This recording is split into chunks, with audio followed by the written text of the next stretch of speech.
Chris, I think we showed good restraint this morning. I think so. It could be. Okay, here's what I was just thinking. So on ramp again, short on ramp, um, kind of focused on ramp to a degree. How often, how often do we take the on ramp as a direct segue into the podcast? I don't know. It's like, I dare you, go back through start tracking back through all of our content. I don't know if we often do. I think we kind of allude to it. It all becomes teaser trailer, but we never really share. Like, we sort of share, but we like, okay, on to something else. I feel like this will be one of the first times that we're gonna jump out of on ramp and talk a little bit about what the on ramp was about. I also think we're doing that because our on-ramp wasn't that risque today, right? Like, it was just the two of us just chatting about a recent vlog that you put out. And then that led us to talking about, as you said, habits, looking at them, being aware of them, and which is a really cool conversation, in my opinion. And now we're going to take it and we're going to drop it into the school world. So you want to kick it off with your parking talk? So I won't do the full long story, but it's, at the heart of it, I'm still getting used to the fact that when I go to work, I can grab a parking, like, so my previous life as a chef, there was no parking spot for me. I didn't have a restaurant where it was like, reserved for Chris Clough. Often I was actually getting into one of the mega parking lots for the TTC and then taking the subway down from Finch.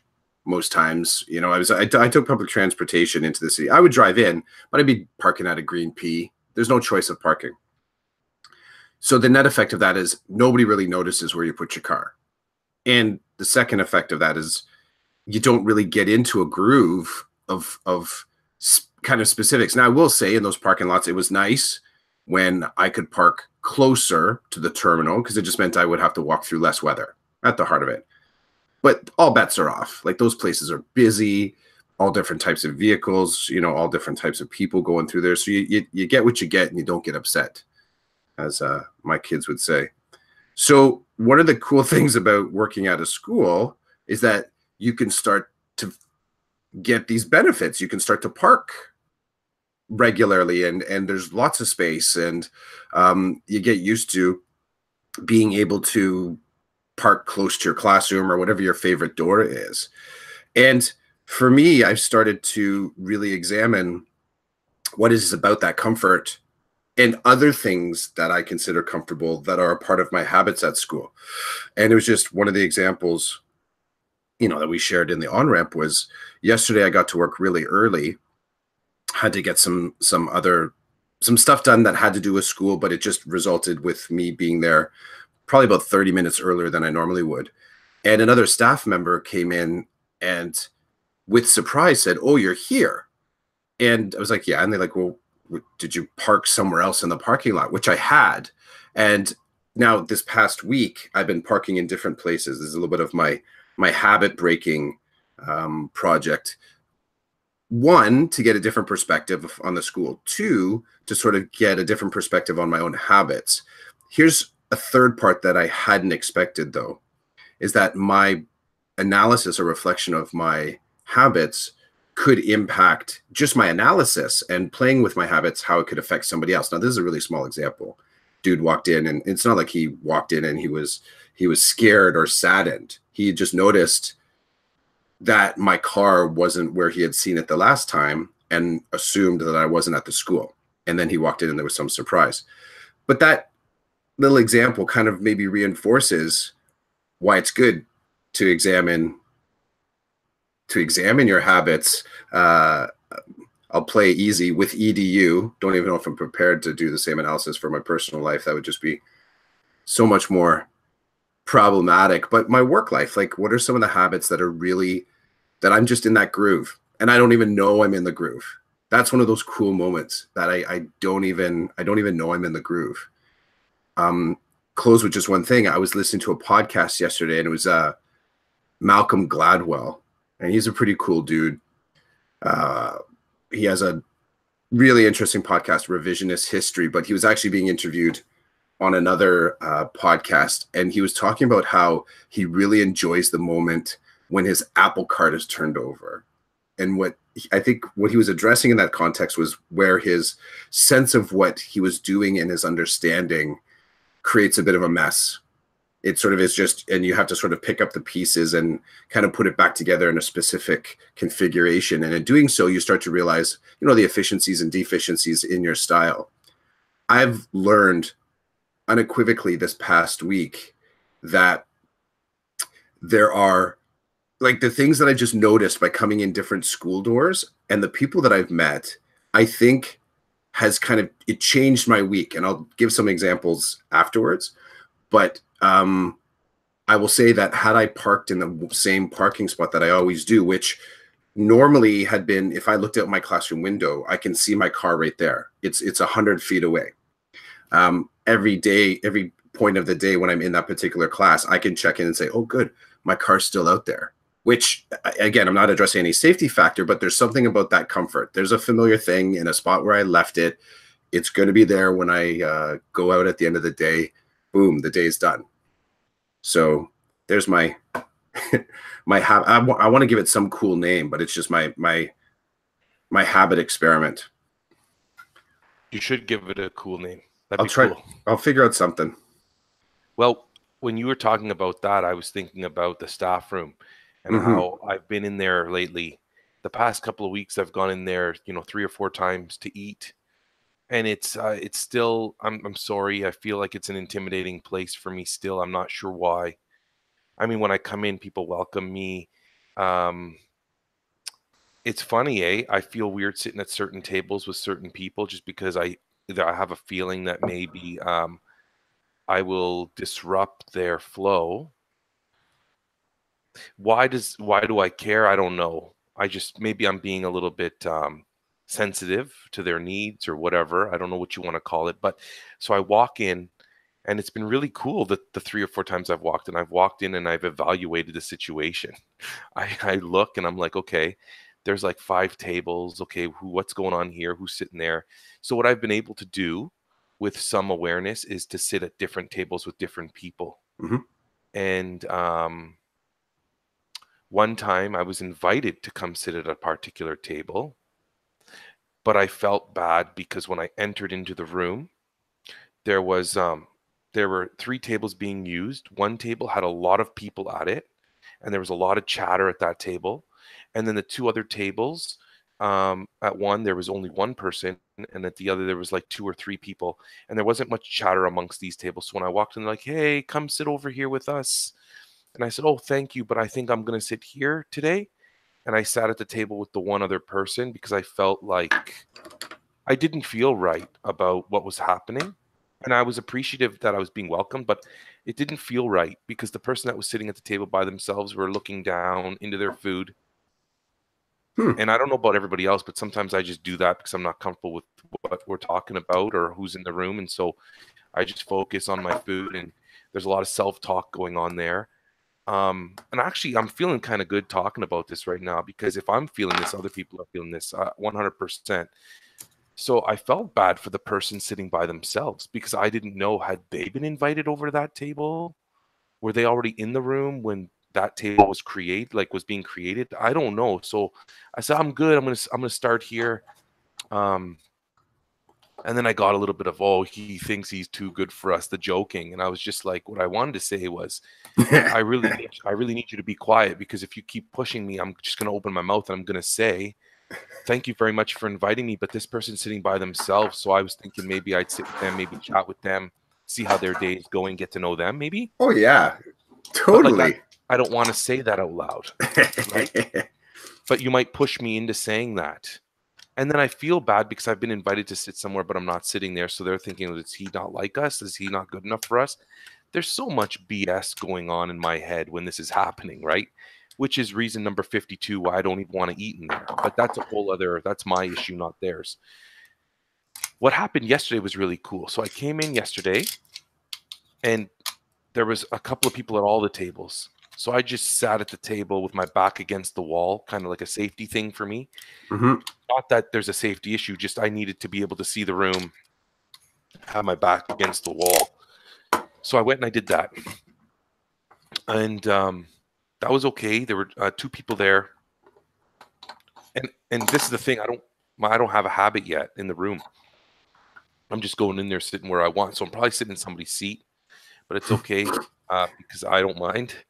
And then halfway through my meal, a teacher walked in and sat at a table, and then like a minute later, everybody at the table had to leave. Like the bell rang, they got up, they left, and she said out loud, "Uh-oh, now I'm sitting all by myself." So I said, "Hey, listen, I'm getting up to get some water. I'll just sit at your table."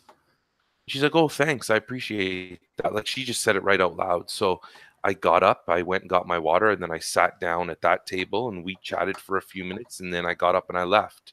And it was really cool. It was nice. It doesn't always feel that good in that room, and I don't know why, because I'm new there, probably. Nobody's mean, nobody's like, it's not a poisonous environment that I could tell, but I'm just not, it's not part of my habit to go in the staff room and eat with people. I usually go in the teacher workroom. I eat in there. I start working.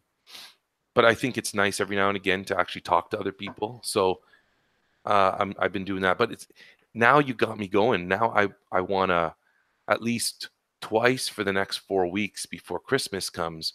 I would like, or next 3 weeks, I would like to go in the staff room and try to sit in different spots just to see the reactions, and then to challenge myself on whether I'm going to open my mouth and let my thinking come out or not. So we'll see how that plays out. I think you kind of touched on I think one of the fascinations in this process. So if we're talking about social habits, take that as kind of like the frame for this. How many times have we heard the conversation around something around the trade-off between using digital and meeting people in real life? And that idea, often it's focused at the kids, like go and do something, as opposed to sitting there and tapping something. And I saw one time in the park this past summer, the kid with the parent sitting on a bench, and the kid has a device, and the parent said, the parent said something to the effect of, when I asked you to come to the park, I thought that you would play in the park. And the kid point blank said, I am playing in the park. And I look, and so I was next bench over, my kids are running, screaming. So I don't even know where they are, actually. Like that's actually what happens often when we go to the park. Excuse me, it's kind of a dangerous conversation, because if we meet up there, this actually, now that I realize it happens a lot, I'll go somewhere like a park or a play place, and my spouse will roll up, where the kids, I'm like, you know what? I don't know. They're somewhere, they're over there screaming, playing somewhere. So my kids in the park are off playing somewhere. This kid, the next bench over, technically is playing in the park. They're just playing on a device. They're not necessarily interacting with the the humans in the group. And it gets me thinking about I'm not gonna make this as a because the kid is using a device, they're how do I do this? I'm not gonna make it the sort of the debate between we were becoming worse at relationships because we use devices. Because you and I have had a ton of conversation around how technology can lead to really cool and connected places, right? So there's an element of, first let's rejig what the 2.0 version of friendships are, and then we can have a conversation around how technology is not actually getting in the way. It's still the person getting in the way, right? Still the person making decisions to sort of be in one place or the other. So where I go back to on this is, go into a staff room, and I have found I see a hotbed of individuals that, I wonder, do they know A lot of things. Do they know how to get over, what's the word? How do they get over the whole another individual is in the room and they really should say hello to them? You know, like, and like that like, even if you're going to choose to be on your device or read a newspaper, how do you satisfy some of the social norms, even to a meager level, to acknowledge that someone new has just come in the room? The staff room at our school is in a little bit of a strange space. It's off to one of the farthest kind of corners of the school. Like, it seems to be a, I mean, if space is always at a, you know, high needs for space in our schools to try and find, you know, any room to do something, activity or otherwise. But I just thought to myself, this staff room is way off in a corner. So it's not in the center flow where people would naturally always pass by. For example, our library is right in the main foyer of the school.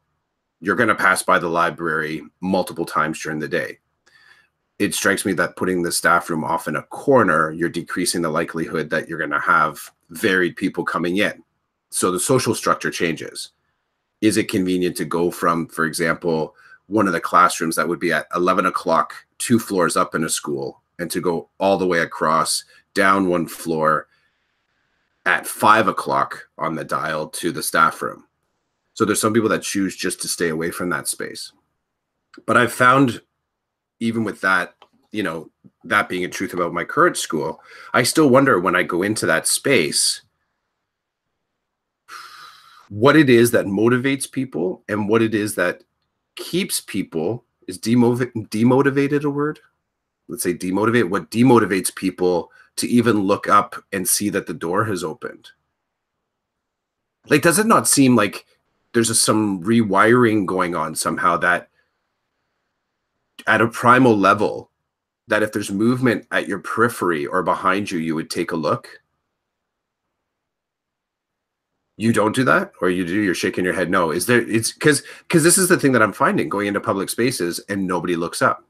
It depends on your context. If you're in a place and you're feeling completely uncomfortable, you're either shutting down, right, or being 100% more aware. It's one or the other. Like, so those days that I'm in the room, mm-hmm. and I'm sitting at a table and I'm sitting with someone I don't know or I'm uncomfortable talking to. Yep. The door's gonna open and close 1,000 times. There's gonna be people all around me. I'm looking down, dude. I'm eating, or I'm on my phone on purpose because I don't want to talk to anybody, because I'm either too nervous or just don't feel good about what's going on. But I'm in that position anyway. It's those awkward moments where I don't know about you, but I either decide to bust it out or to not. It's always the same for me. I walk into a room, committee meeting, staff meeting, divisional meetings. We've had 3. I've not said a word. I literally walk in, I find a seat, I sit down, and I listen. I don't say a word. And I know for some people they're like, "What? What do you mean you're not?" I don't say a word. I'm in a weird space.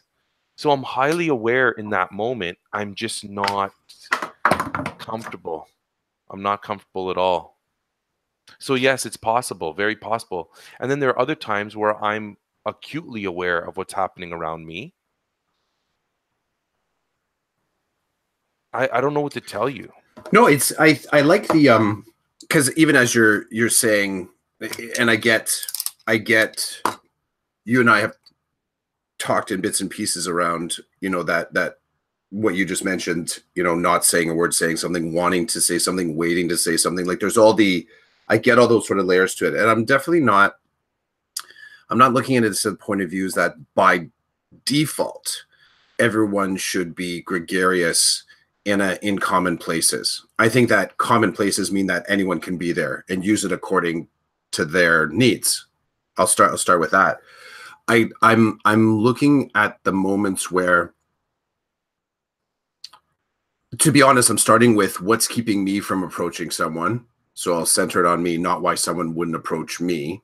So if I go into a staff room and if I know about me, so what you've just expressed is not me. I'm not like that. I tend to if I'm in a space, let's say I'm meeting, from the moment I walk in, I will start to talk and sort of say things, like I'll right away, whether or not I'm actually formulating anything. I get into that social space, and I will start reaching out. I guess for me, I'm less, what's the word? I don't measure it very quickly. I just say, okay, my brain goes social space, start socially connecting. And I've made missteps on that end where I should have listened a little bit longer. Maybe I should have paid a little bit more attention, especially joining new committees. Is always a fascinating space to start asking questions. I can talk about that after, because that was something this past week as well. I wonder about what's my pattern of behavior in this space right now. And this is the thing with the whole parking, analyzing what would I normally do when I walk into this space, and should I do that again, or should I try and switch it up a little bit? So playing with that part of my decisions led me to coming in different doorways. Coming in different doorways led me to connecting with 2 different LTO teachers that are in our school right now, because they were actually in their going to their office spaces. I wouldn't have even known, I have to be honest, I wouldn't even known that they were someone that was necessarily on our staff for an extended period of time. Yesterday we had a staff luncheon. So a good number of staff came out. You put some money into the pot, and there was sort of 2 different people that cooked 2 different dishes. It was good. It was a good feel. At that staff luncheon, one of the 2 LTOs were there, and they were sitting at a table way off, like off away from all the conversation. So there was the different huddles of people having conversation. And it was funny because of that risk of me, not risk, the decision for me to sort of come in different doors, it resulted in me meeting one of these LTOs. And the LTO was sitting there, and because the LTO wasn't on the email list of invitees, because this was taking place in the staff room. So I tried to imagine that there's this event that they wouldn't have even necessarily have known was going on. 40 or 50 staff members start coming into the staff room and start setting up a table of buffet food. And you're sitting there watching this play out. And I had to think to myself, is that person wondering, should I leave? Like, is this an exclusive thing? Like, is it like the inside outside measurement really started to rattle me a little bit. I started thinking about what would this person be feeling looking in a space like this, not knowing that there's this, and obviously everyone's having fun. Maybe they even recognize some people, but those people are sitting with their other staff friends. So I told one of the people flat out, they were close to the group that we were at. I'm like, do you want me to get you a plate? And I kind of thought, I don't give a damn. I'll get, they didn't chip in, but I'm going to get them something. I had made a dessert to bring in. I said, and they're like, nah, I have my sandwich. I'm like, okay, we have to try the dessert I brought in. Let me bring you one of those. And they said, okay, thank you.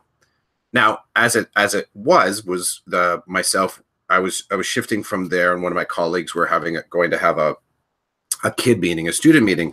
So there wasn't the time to still sit and stay, but I felt like in that moment, there was a positive impact in messing with my habits, and I learned something new. Like there was something that I can add into it. And now this person, I can name them in the hallway. I can see them. They can be seen. And this is I think part of the habit breaking, a really simple one, but there was definitely value to sort of getting outside of what would normally be, I'll call it a comfort zone.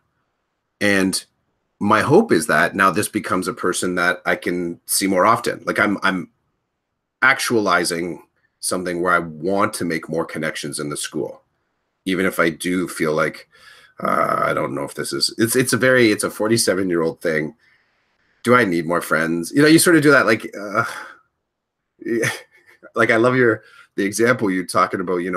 What you do when you leave school as dad. I mean, it's you're with your family, you're sort of chilling, kind of relaxing, you're sort of recouping, gathering, all these sort of things. And then you'll have other staff members or other people in your world that are like, really?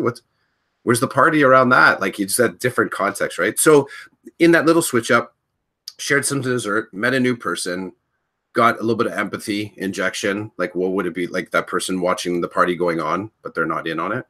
And I think there was something satisfying to learning something about myself in that, but also saying there's value in pushing outside the bubble a little bit. And I I agree think with that this, statement. sorry, and I think this is probably one of the easier examples to play with right now because I didn't have to do much in my measure to learn a lesson. I will tell you there are other things that I'm going to be looking at next week that I'm going to have to do. I'm going to have to sort of, it's not going to be as simple to start switching these things up. You know, part of the way that I do there's some things that I want to switch up. I'm looking at my lesson planning in communication with parents. So some sort of bigger structural pieces that won't be as agile and as immediate in seeing, like that was a 24-hour turnaround. And when you're looking to change habits or play with your habits a little bit, I will say for sure, there's very few of them that you get any satisfaction within 24 hours. So sorry to step on your words there. No, no problem. I was just going to say, we were talking before about, you know, being asked by the people on staff, a couple of people on staff who are much younger and don't have a family yet, the same way I do. You know, what does your evening look like? And I said, well, after work, I'm going to get out of here. I'm going to pick up my kid, take him to hockey. And they said, well, what do you do at hockey? I said, well, I'll talk to the parents. I'll watch the hockey. I'll talk to the parents. I might see other teachers I know who are at the rink.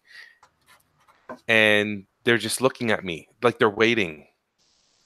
Okay, what next? Like what happens next? Well, next then we go home and hopefully I eat dinner, and then I probably waste an hour of my life just hanging out. Like I might play video games with one of my kids. I might bother the other one, you know, bother my wife, whatever. And then the kids go to bed and I go to bed. And they still got the same look on their face, like, and I'm like, yeah, I'm out 9:30, 10. I'm out. I wake up the next day and do it all over again. And I remember the same conversation being had with staff members when I started my career, you know, 17, 18 years ago. I remember hearing these people talk about going to the rink or the soccer field, or whatever it was, the dojo, and you know, looking at them like, okay, that's where it's at now. That's it. And I have to say, 98% of the time when I'm at the rink, I'm loving every minute of it because I'm watching my son do something. I'm watching my son interact with other people. I'm watching him grow and develop as a person. And, you know, I wanted to say, I know I've been talking about my one son who plays hockey a lot. I've not been talking about my other son. My other son's playing soccer every Monday night, and I don't always take him because I'm kind of I'm the hockey parent.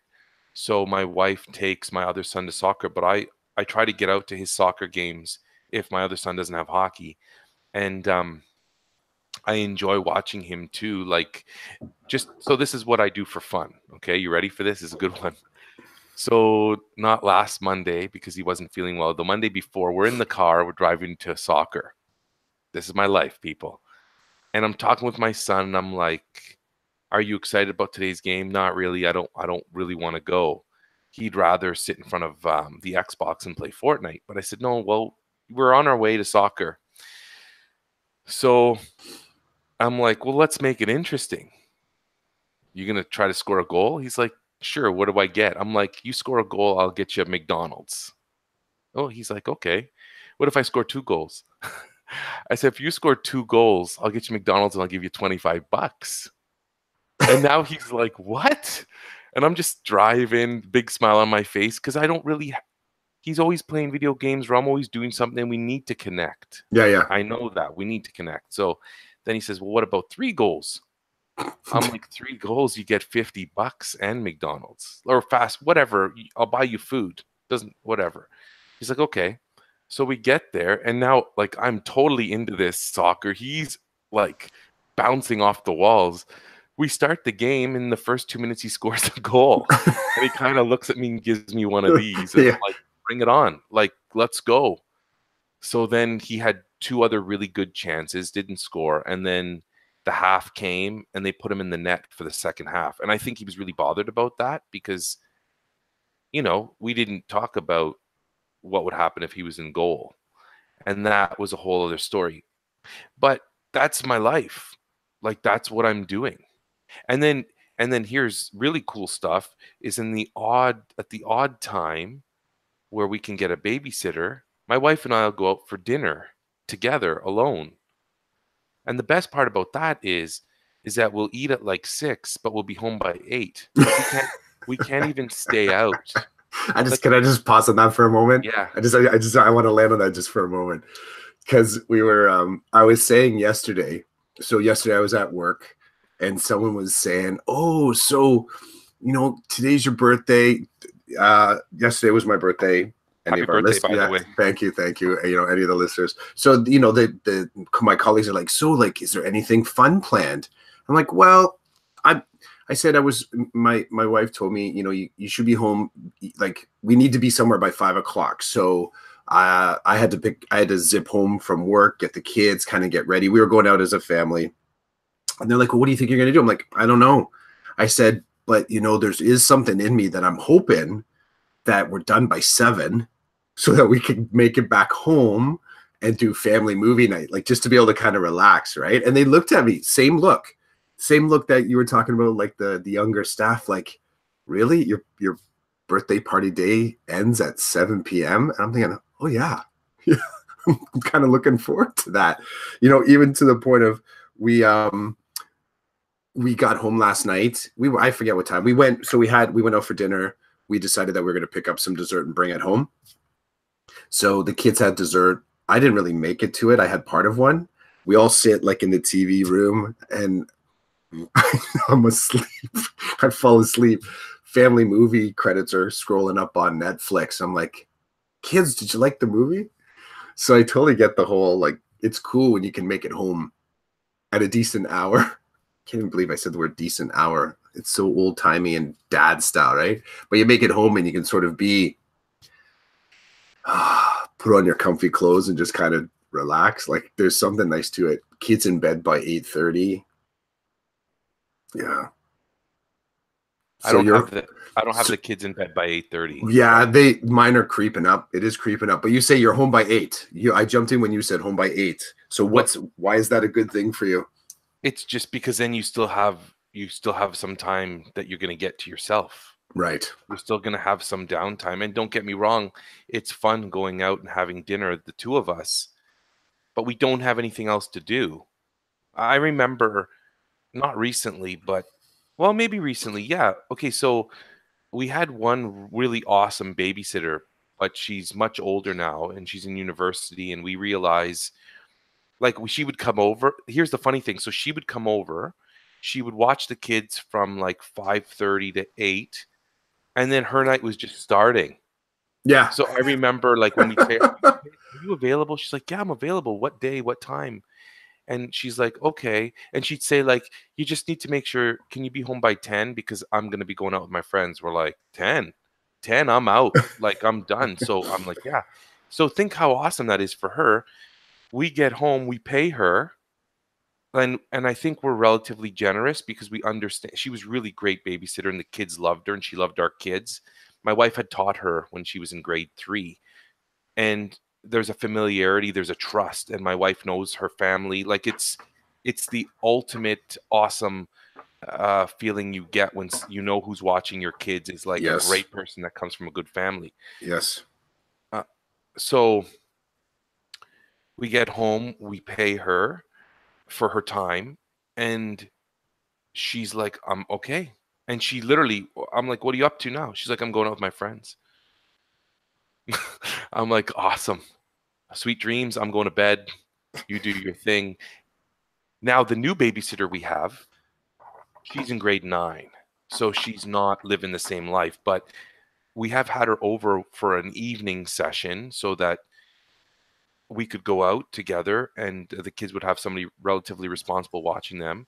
Mm-hmm. And she's in a different position. She's not probably going out, late night on a Saturday or whatever, but we make sure to pay her generously because if we were only paying them for 2 hours, they'd probably not want to come back anymore.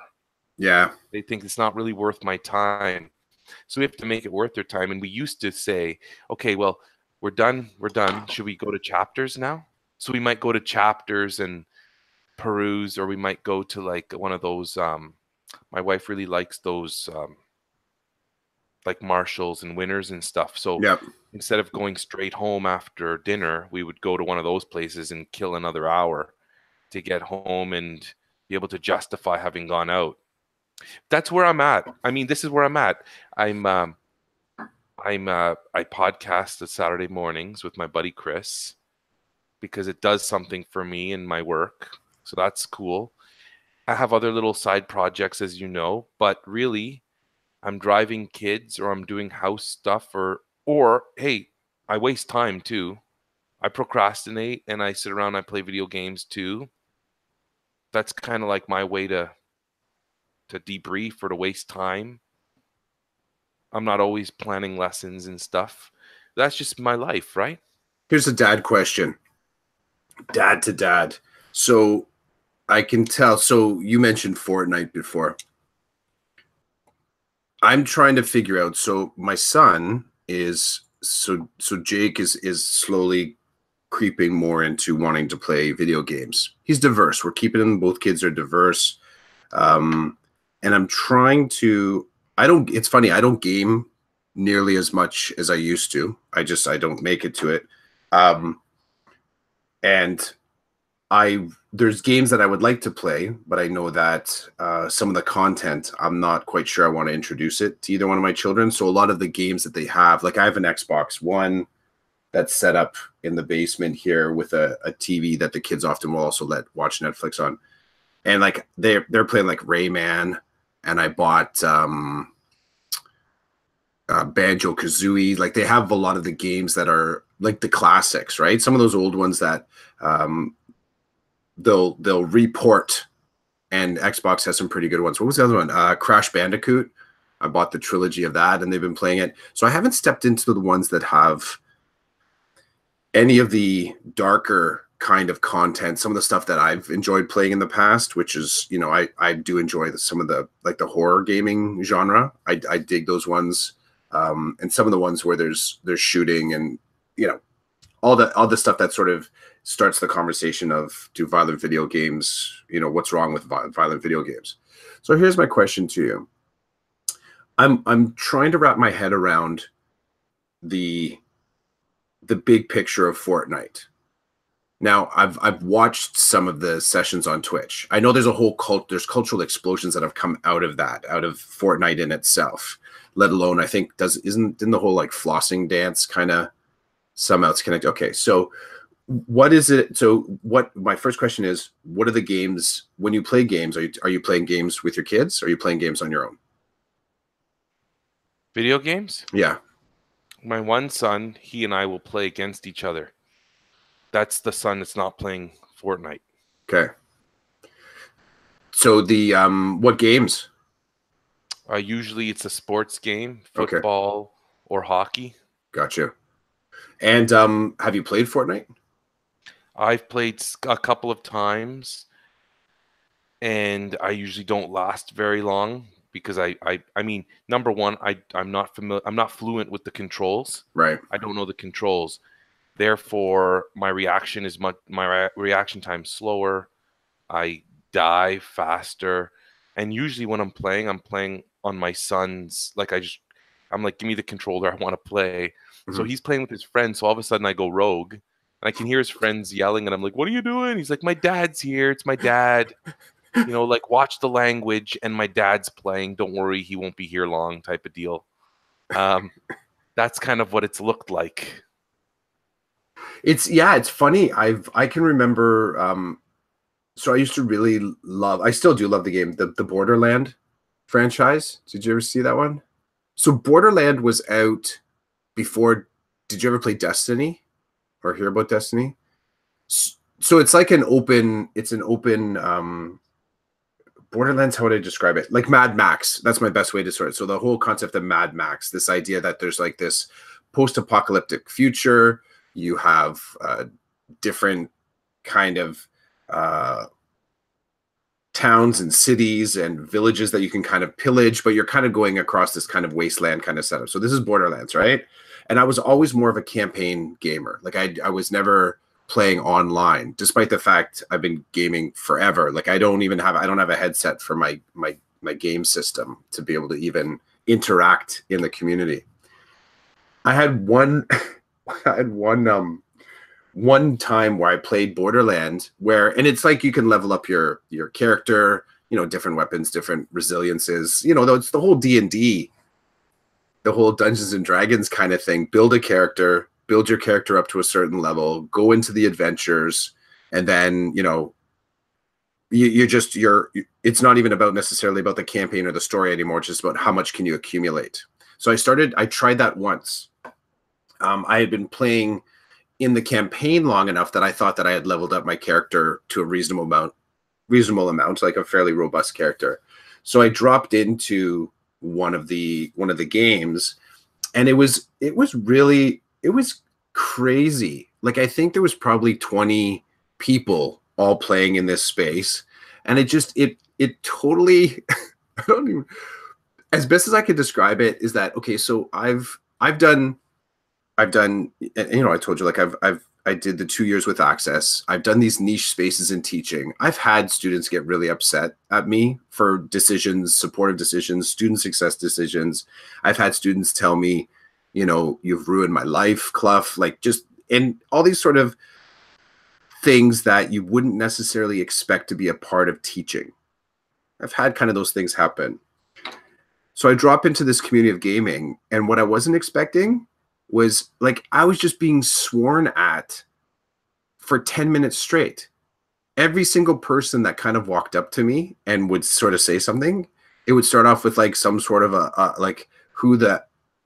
where did you come from? And everything was salt and peppered with an F-bomb and a whole lot of like just macho blather. It was so distracting to the point where I just left my character. When you don't make your character move anymore, it starts to kind of like the characters like do some sort of a dance. Like they're reminding you, like, hey, it's the screensaver of the video gaming world. It's like, hey, you should do something. I just sat there and I watched my character dance, and people keep on coming up and shooting me, and then I would respawn and shooting me and then respawn. So it's funny. I don't have this often when I talk with the students about, that I'm a gamer. I have a hard time. Like, it's not even like I'm not as current in my gaming as I used to be, but so often students will say, what's your gaming handle? We can drop in together. And I'm just like, I don't know. I like that though, that your son's like, yo, it's my old man. Watch your language. Well, sometimes I say, tell them now, because I don't want to hear it. Just tell them I'm here. I don't want to hear it. Or I'll go downstairs he's really entering into the teenage phase of like, he basically owns the basement now. The couch down there is pretty much ruined. It used to look like a couch. Now it looks disheveled. There's plates down. Like, it's not good, dude. It looks like university down there. Yeah. Say no more. Say no more. I totally get the image. Yeah. I get down there for whatever reason to collect something or to talk to him, and I'm like, tell your buddies to lay off for a minute. I need to talk to you. The best is when so maybe I shouldn't share this, but I'm going to share this because it's funny anyway. Yesterday was the first time, and happy birthday, by the way. I know I wished you happy birthday yesterday, but it's December 1st too, man. We've entered into a new realm in the teaching world. Yes. Where people can see the light of a holiday break. Yes. For me, it's Christmas. For you, it's just the holidays. And I had to. No, I'll declare it. No, that's good. That's good. I'm a secular celebrant, but I will. I have. We talked about this time last year. I remember one of the cool moments. I think one of the really cool moments, we've had a lot on this podcast, but one of the cool moments, I think, where you and I were talking about, it was a little bit about resiliency. It was a little bit about empathy. It was a little bit about building better character. And you were coming at it from the point of view of Catholicism and the steps within Advent, and sort of building your connection to the people around you and considering your own self within it. And you were bringing the Catholic perspective, and I was bringing we were building some care and critical structures within when I was back in Access, and looking at how do we build better kids outside of that, sort of like if we're looking at it just as character building, and you were bringing the religion part of it, is, and like we have some really cool tools and rules that help you become a better person. So I've always had my sort of my handle on the spiritual elements. So I will call it Christmas, and I hope you will not take offense if I think of it as my version of Christmas. Awesome. I'm going to switch back if that's okay. Do it. We haven't gone out for dinner as a family in a while. Usually we do that on Friday evenings. We get home from school. One of our family members picks where we're going for dinner. We go. Yesterday we had no hockey. We had no other things going on. I get home because now I'm the one who gets home later, and I'm like, "Are we going?" My wife says, "We're going." So my youngest gets his gear on. Him and I, as we're going out to the car, my wife is saying to my older son, "Turn off the Xbox. We're going for dinner now." And he's like, "Just give me a minute." It's always a minute, which turns into half an hour. He's like, "I'm in the middle of something." She's like, "We are leaving for dinner. I told you." And it's the same thing. It's the same friggin' thing every time. We told you half an hour ago. We gave you warnings. So my wife comes out, and I'm like, okay, we're all in the car and we're waiting for him. And I said, "So how long are we going to give him?" She's like, "Give him a minute." Then my wife leans over and honks the horn because I'm in the driver's seat. He opens the door, makes a gesture, and like yells something. My wife's like, "I'm done." She gets out of the car, goes back in the house, comes outside with the Xbox. It's now been removed. Pops her trunk, puts it in the trunk, closes the trunk, gets in the car. He comes out and he's like livid.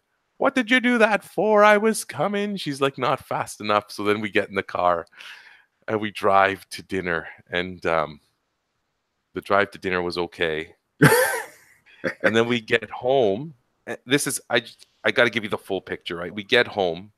My wife and I are gassed, right? We got the Fridays, so we call them. We're just out of gas. We got nothing left. Mm-hmm. So I guess at dinner he had negotiated with his mom to get the Xbox back. We get home, she pops the trunk, gives him the Xbox. I go upstairs and immediately I sit down and I just turn on the PlayStation. I just want to play some NHL hockey. I just want to debrief. And then my youngest son had to practice his shot, so we went in the garage. We did that for a bit. Then as I was preparing, like getting them ready for bed, I heard them fighting downstairs. So I went downstairs and I said, "What are you guys doing?" They're fighting. So I instantly grabbed the Xbox controllers. Now my son's like, "Great." So long story short, they both go to bed. This morning, my one son woke up a little early and comes into my room, and I'm awake. And I'm like, "What are you doing?" Because I'm awake, but I can't use any technology because you guys have taken it all away from me. I'm like, "Well, that's what happens when you don't function in a family. So go back to bed because you could sleep for another hour easily." So he disappears and I come in here to do this. That's my life right now. Dad life. Dad life. You know what? Dad life. Yeah, dad life. It's the very similar stuff playing out here. So my both my kids will, when they're, as far as the bringing in the big sort of like changes, like unplugging things and putting them somewhere else, my kids are still like, they'll still respond to the word. And it's like, "Okay, you guys are done. Opposite corners." It's like ding, ding, ding, ding. You got opposite corners. You're going to breathe this one out. You two need some alone time. You need some downtime. It'll be interesting moving forward because I was saying to a friend yesterday, saying that I'm starting to see them really becoming two different people. And you think problems pop up when they think they're the same person and they're not getting what they're wanting. You know, I'm starting to see the different character emerging in both the children, and how that's going to create, I don't know. We'll see. I mean, it's just funny. I'm starting to see how different my kids are, despite the same things that they argue about. Because that's what it was kind of like. That's what it was like 5 years ago. Maybe you can remember the same thing. That when your kids had an argument, you would assume that they're arguing about the same thing, even if it's about the controller in front of them. That it's about the controller. What I'm starting to see is that their perspectives on what they're arguing is actually what's making them upset. And you're just like, oh, okay, I'll spend some time trying to figure that part out. So the whole, I love how the, unplugging the video game that's a great diffusion. Like, that's a whole bucket of water on a hot situation. Will you come back to it and talk it out afterwards, or is it just like where you just needed to have it stop and that's it? Because I totally get, because the Friday night, I totally get what you're saying on Friday night. You're just like, I just want the sound to stop. I want all the sort of like the stuff that's happening up here to come down to here right now. And if it means I can unplug that unit, the thing that's energizing it, I totally get that. Because I'm trying to think forward what that looks like, returning to that conversation when you go in as the parent and you sort of pull the parent card, that trump card, and you're just like, boom, I can do this thing because I'm the parent. I tend to use that a lot, and so I've worn out my parent credit card, I guess you could say. A little frayed on the edges. Yeah. There was no talking after. I just took the controllers and I said, let's go, we're going upstairs. And it's funny because this morning before I started the podcast, I grabbed the controls and I put them in a central location so that when he does get downstairs, he can see that he has his controllers back. Yeah. I'm not keeping them. I made my point. He got it. I don't need to take it to the next level, which I'm famous for doing anyway. So I've probably thrown him off. He's probably like, oh, the controllers are in plain sight. I wonder if this is a trick. Did Dad leave them here to see if I can continue? Like, do I grab them and go, or do I show him that I've got some restraint? I'm like, I don't care. They're there. You can use them if you want. I mean, I haven't said that to him, and I know he's up because I heard him, but I like that. I like that. I like you leave a little social experiment, something in motion. I like that. My kids will respond with confusion as well. With the, is it okay, or can we? Is it, did you mean to? Were you supposed to? Because you said we couldn't use it. The assumption that if I do leave a thing that I've taken away out, that I like they question whether or not they should jump back into it. Chris, I'm cognizant of the time, and I know you have to go, so I want to say just three more short things, and then we're out if you want. Yeah, go for it. The first one is my son went and saw Santa this week, and I got props. Santa said nice things about my beard. Number two, I'm loving that you're growing yours out. I'll wait and see how long you go. You're probably going to tell me you're not doing it on purpose. Whatever. I don't believe you. I will say I'm over the hump. Okay. There's that interesting hump. So it's now in the space where I bought the beard oil. So just throw it. Yeah. There we go. Yeah. Okay. And then the third thing is this week I'm going to do my best to try to capture different spaces in the staff room.